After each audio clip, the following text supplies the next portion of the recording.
Is a 20-year-old eligible for a high school? I mean, a scholarship from a college? Well, everybody's eligible for a scholarship. If you talking about graduating from high Right, school? graduating Yes, from high sir, school. So definitely, there is yeah. no age. No. Not if the- he's in school, no. Not if he's in No, school. No, and like I said, with the SAT scores, like I said, our score is going to range between the 1,600 to 2,000. That's the guaranteed range that we're going to give. Now, all what the is students. passing for SAT? Well, SAT. Well, most schools, if you want to get scholarships, they require at least. I mean, when I say most schools, Division I is 1,500. Some of them is like 1,300 HBCUs, and you have 3.0 or 3.5 grades point average. You can get a scholarship. But I don't, that's why we go beyond that. We don't want anybody not be able to look at our children. We want to make sure our children, we don't want to set the minimum. We want to set the bar a little higher. So we want to say 3.5 and maintain a 3.5 grade point average, at least 1,600 to 1,800 on the SAT. And that way you'll have options. The child can, have more options to go to whatever school. What's been the highest SAT score you've 2,100. You've had a kid with 2,100? That's the highest we had. Yes, 2,100. Wow. Yeah, yes, sir. 600 points or more over, huh? Oh yeah, definitely. We got, we always 2,400 is the perfect score, and every year I shoot for that, of course. As you should. And like 99.5 won't do. That's one of my favorite songs. My grandmother and I used to sing when we was growing up. Okay. We gotta get 100, and that's what God, He said, "Be ye perfect as I'm perfect." All the things that God speak to our spirit, we can do it. Our children are so wonderful. And we must continue to speak life into them, because words are powerful. And we must let them know, don't compare them to any other children if you got more than one. Just speak life, because all of them are unique, and they all very special in their own way. All 8 of my children are different. But the way I talk to one of my daughters, I have to talk to my other daughter different, or my son. So they all different, so I know that. But they all still, they still understand that we have the same goal in mind. But we still have to make sure that we don't compare them and let them know they all great. And what careers have the ones you say that are still in college, the 5 that are still in college, what careers are they pursuing? Well, 3 of my girls are going for, they're in criminal justice, and they're going to be going to law school. And then my sons are they in engineering and technology, my youngest boy.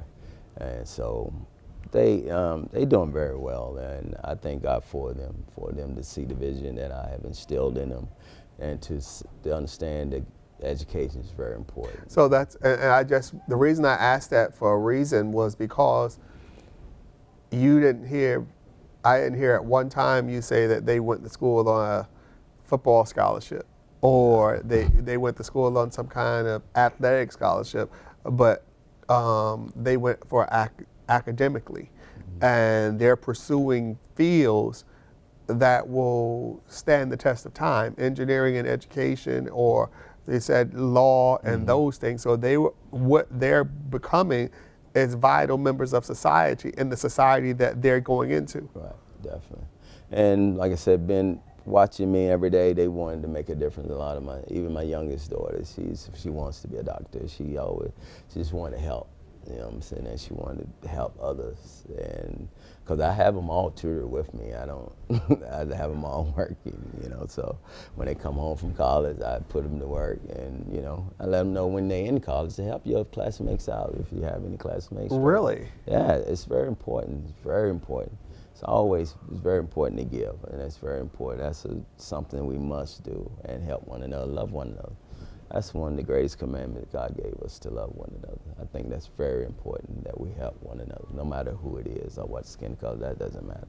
We all here together, we need to work together. Absolutely, and I'm glad, Mr. Hill, that you pointed that out to us. The fact that you're inspiring your children to be helpers one to another, and not only that, when you just said about telling them to help a struggling classmate, I mean, I can imagine parents would want to be able to tell their children to do that, but let's be honest, most of our children are barely making it. So to be able to help is an amazing thing to even consider. So in the few minutes that we have left, what would you want someone to know about WizKids?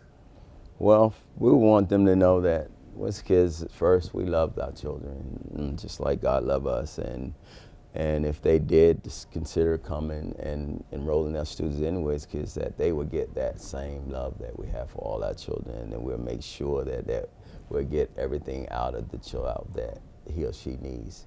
And not only will we instill the academic part, but we instill the life skills parts as well, where we'll change their mindset, where they'll think outside the box, and they'll become the thinkers, and the great kings and queens God preordained them to be. So that's our whole mission, is to change the mindset where they'll be able to think and be able to, become great entrepreneurs and not just going out into the workforce. Okay. And I know your information is on the bottom of the screen, but if someone is not looking at their television and they're listening to their television, what's the address? Well, the address is to WizKids is 6828 The Plaza, and we got the website is www.wizkidstutoring.com. Okay. So those of you who are in the Charlotte surrounding region, who have children, who have grandchildren, who have sons and daughters who you want to see with great grades, I won't say good grades, but great grades, consider WizKids as an opportunity for your child to grow academically. I'm hearing Mr. Hill is implementing social skills as well, because he's saying that he even told his own children to be, productive and helpful members of society. So 20 years, what do you have planned for this great milestone that you have coming up? Well, what we're trying to make sure that this become a household name and all over the country, because we already Skyping and FaceTime students. I start at 6:00 a.m. every morning with my students in Virginia, so, and then I got students in Pittsburgh, so we do that, and all over the country we are already FaceTiming and Skyping students and helping students outside of North Carolina. So it's not just, so we want to make sure this become a household name and make sure we're able to compete against all the other countries of the world. And I'm glad, since you say a household name, we thank you here at My People Community Outreach that you've allowed us to be a platform that you can actually launch and talk about WizKids on a greater scale, because, like I said, it's not the easiest thing to be a parent with a kid who's struggling in school. I mean, it's not one of those things that's most popular. And the fact that I'm hearing and I'm meeting you and the people on TV land are watching and knowing that there is someone who cares, who wants to see their child successful. And like you made reference to, and I just want to reiterate that to the people, it's not a matter of can you afford to pay for your child to come to WizKids, but because Mr. Hill mentioned as they are precious jewels and treasures, you can't afford not to. And the parents who are more well off than the others, who, because it's so crazy, your child and the child who has money both are failing. And they both need help, and they both need to learn, and they both need to know that there's an opportunity for them to learn and aspire to become, as Mr. Hill just referenced his kids, doctors, lawyers, engineers. Since we're in a sports infused state, basketball team owners, football team owners, entrepreneurs, on another scale. So I'm so grateful that Mr. Hill came on and told us about WizKids, and I just want to thank James and his mother, for coming on, and James making me realize that I need to go and learn and spell some more. Because the awesome part about what he was doing was the fact of, as he was talking and he was spelling, and it was like you asked him something and he spelled it out. I mean, how sweeter can it be? It says the writing on the wall. James says, listen, I'm going to spell it and tell it to you so you don't misquote me, So I just want to tell Mr. Hill once again, thank you for coming on, and thank him for bringing James by, because it's been a blessing to me And it's been a blessing, and it will be a blessing to those who will watch this program and know that their child also can learn and be better students.